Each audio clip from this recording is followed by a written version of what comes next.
அனைவருக்கும் வணக்கம். இங்க லான்னு குறிச்சிருக்கிறது தான் முதல் வீடு, அதாவது லக்னம்னு சொல்லக்கூடிய முதல் வீடு. அடுத்தது பார்த்தீங்கன்னா 2, 3, 4, 5ன்னு இப்படி கிளாக் வைஸ், கிளாக் எப்படி சுற்றுதோ அந்த மாதிரி டைரக்ஷனில் நம்ம பார்க்கணும். உங்கள் ஜாதகத்தில் லான் எங்கே போட்டிருக்கோ அது உங்களுடைய முதல் வீடு. இந்த ஒவ்வொரு வீட்டுக்கும் ஒவ்வொரு அதிபதிகள் இருக்காங்க.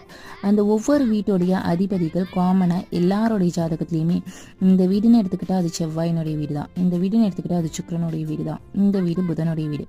இதை எதுக்காக நம்ம பேஸ் பண்ணி சொல்கிறோம்னா, இப்போ அடுத்தது இந்த வீட்டு அதிபதி 2ஆம் அதிபதி. இப்போ 2ஆம் அதிபதினு பார்த்துக்கிட்டிங்கன்னா 2ஆம் அதிபதி சுக்கிரன், 3ஆம் அதிபதினு எடுத்துக்கிட்டாக்க இந்த 3ஆம் அதிபதி புதன். இப்போ ஒருவேளை உங்களுடைய ஜாதகத்தில் லக்னம்ன்றது சப்போஸ் இந்த இடத்துல லான் இருக்குன்னா உங்களுடைய 2ஆம் அதிபதி செவ்வாயாகும், 3ஆம் அதிபதி குருவாகும். இப்படி மாறும். லான்றது தான் முதல் வீடாக நம்ம எடுத்துக்கணும். நன்றி, வணக்கம்.